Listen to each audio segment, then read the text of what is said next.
to Sprue Review. My name's Violet Sun, and today I'm going to be taking a look at Squat Prospectors, a gang of 8 miniatures for Necromunda by Games Workshop.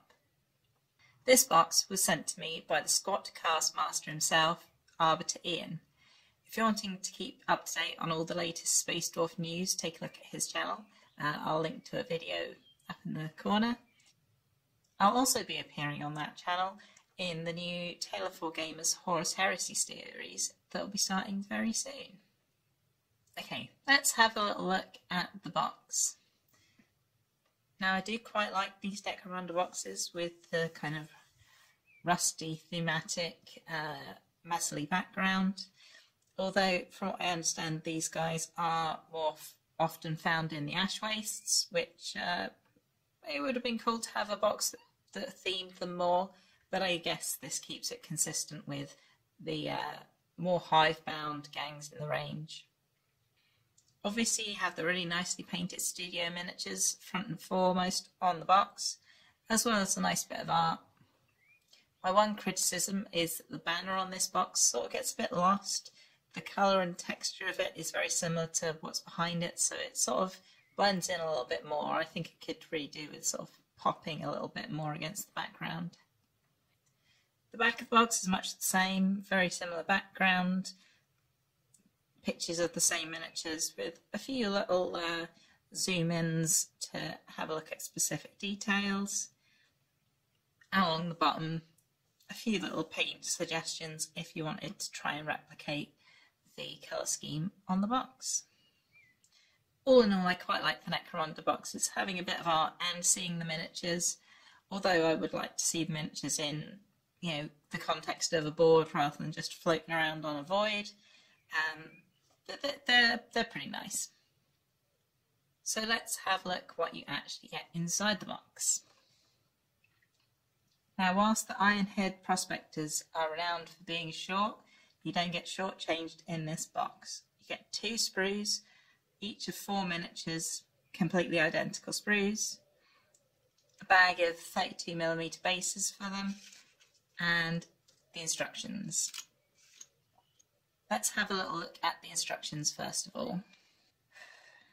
Now, as we've seen previously, the instructions that come with the specialist game products are a little bit lacking in quality compared to the main games. This instruction sheet is just a single piece of paper, just in black and white, with just the instructions for the models and nothing else. Very, very bare bones. Now the miniatures themselves are quite simple, about 10 parts depending on how many of the extra details you want to put on and which weapon arms you use. So they're not the most complicated kit out there. And the most important part of which arms go with which weapons is nicely shown here. I don't think anyone's going to have a problem with putting these models together. But it does seem a bit odd that it's the one place where they're sort of skimping in this kit, in my opinion. As I say, compared to a lot of the big mainline products where you get full colour instructions and usually some rules or some painting guide or something else, this seems like it's pretty cut back. As I say, they do seem to be good enough that you're going to get the models together, and that's really the main thing. As these 2 sprues are identical, I'm going to put one to the side and we'll take a nice deep look at the other. Now, as you can see, this is a pretty packed sprue. There's a lot of parts. Let's start off by taking a look at some of the torsos. The first I'd like to look at is the Prospector Chartermaster, who's kind of the gang leader for this unit. I really like the detail on these guys. The heavy armour with all the rivets looks really tough and robust, which is just what you want if you're doing a lot of deep mining in Necromunda, apparently. These guys have got some of the stronger Space Dwarf theming. This guy's belt buckle with the skull with the beard on it looks very cool. I mean, very, very Games Workshop, put it that way. I do like how utilitarian these look with the straps for holding onto bags and equipment. They definitely look like they're ready to haul a lot of stuff. The back of the torso is really nice as well. There's a lot of very complex contours, which I think really adds to the look. Definitely makes it a bit more interesting than just kind of a more flat design. And you get plenty of detail in here as well, little cables and little details. This guy also has kind of a long coat that's underneath his armour but over the top of his legs. And the folds of the cloth look really nice on that, really natural. And as he's the leader, he does have a little hero rock underneath his boot. Something else I'd like to also draw attention to is that this body, both the front and back of it and the legs, are all together, which makes it much easier to build this guy because you can find all the parts really quickly. And that's something that's kind of repeated around the sprue. The next body is the front and back and both the legs here. And then at the other end of the sprue you've got a similar story. You've got the other two bodies neatly divided up with all their components together.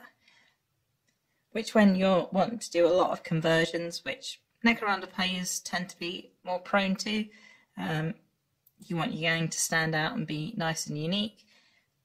Most people will build the core bodies and then do arm swaps and head swaps and whatnot to get their own unique flair on their gang. Now the rest of the bodies on this sprue are very nice as well. You don't get the long cloak on the legs, but more of this really detailed armour with all the rivets and little ports and all sorts of sci-fi detail. Big rugged boots. Yeah, these guys look very cool. Now whilst I think you can mix and match most of the arms on these with most of the bodies, there are kind of two different styles. There are some with the coat over the shoulder, like this one, which looks really nice, good drapery of the fabric and nice big heavy gloves. Then there are some arms with this kind of retro sci-fi ribbed spacesuit detail, which I really like. It really reminds me of kind of like Lost in Space and that kind of early sci-fi. They still have the big heavy gloves and heavy elbow pads, just in case they're falling down, I guess. So yeah, obviously if you're doing some conversions, you might want to match up which style of arms you've got. I think these are mostly for the two-handed weapons anyway, so you should be alright. Speaking of the two-handed weapons, you do get a fair few. This is the only heavy weapon in the kit, this big heavy stubber, but obviously you do get two because there's one on each sprue. And then there's this auto gun, which looks really interesting with the dual barrels and this big drum, which I assume has a ton of ammo in it to feed both barrels. There's actually two of these per sprue, so you get quite a few of those in the box. And then there's also a bolt gun sculpt, which again has dual barrels and a triple drum. Interesting choice of design. And again, there's one of these on the sprue, so two in the box in total. And on top of that, there's a bunch of pistols. I'm guessing this is an auto pistol or a stub pistol, another auto pistol, and a couple of bolt pistols. So quite a few weapons. And whilst there's a lot of ranged weapons, there's not a lot of melee options. It seems like the Chartermaster's the only one that carries anything for close combat. He has this enormous hammer, which is separated out into two parts. You've got the head and the haft molded separately. And he also has this power fist, which I really like the design of, the big heavy riveted details. And then the actual fist and thumb, all separate pieces, so you get some really nice detail on the knuckles there. And you get quite a few detail pieces with these guys as well. For one, you get these big nifty backpacks, which almost have this kind of like steampunky vibe with they almost look like plumbing parts, these huge castings bolted together and like pressure gauges and lots of little details all around. They look very, very cool. They do cover up the sort of square detail on the middle of the back, but they are very nice still. And then the same as quite a lot of the Necromunda kits, you get these little sets of grenades and little belt trinkets like little wrenches and little boxes, just to make them look like they're lived in, carrying around their day-to-day gear. And there are a few pieces that look more like, I'm guessing, demolition charges, excavation charges, and little other boxes of miscellaneous bits and pieces. I've kind of been saving the best bits for last, the faces.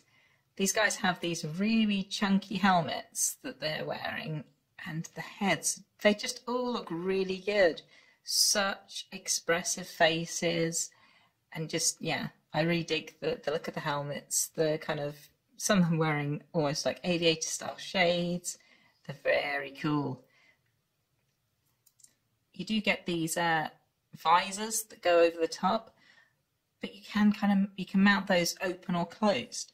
So you can show off those really nice sculpts, or you can have a more practical look with the visors closed down to give them a bit more protection.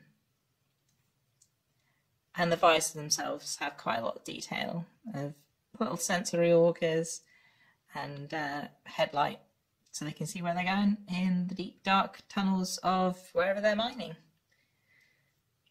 And I couldn't not show you the other sculpts. It does seem like they're all guys, which is a little disappointing, because we've had in the previews of the Votan, they have made it clear that kind of all of the kin go out when it's wartime, but I guess maybe on Necromunda these guys have regressed a little. But the sculpts are still very, very nice. I do really like the silly moustaches. So all in all, I think it's a really nicely designed kit. A lot of cool bits and pieces, and yeah, nice characterful miniatures. And normally I would say what I'm going to do with these miniatures, but I'm going to do nothing with these miniatures. They're getting boxed back up and sent out to Ian so he can enjoy them. I'm sure if you follow him on Instagram, you'll get to see what he ends up doing with these. I'm sure he's going to do a great job of building up these and painting them when he gets around to them. If you've already picked up the Squat Prospectors, I'd love to hear what you're planning on doing with them. If you're thinking of any cool conversions or interesting paint jobs, I'd love to hear about it in the comments below. If you've enjoyed this review, if you could give it a like, that would be much appreciated. If you'd like to see similar reviews of other Necromunda figures or similar Games Workshop products, there's a bunch of them on my channel already. And subscribing to my channel is the quickest way to find out about my new videos as they're released. Thank you very much for watching, and have a good holiday.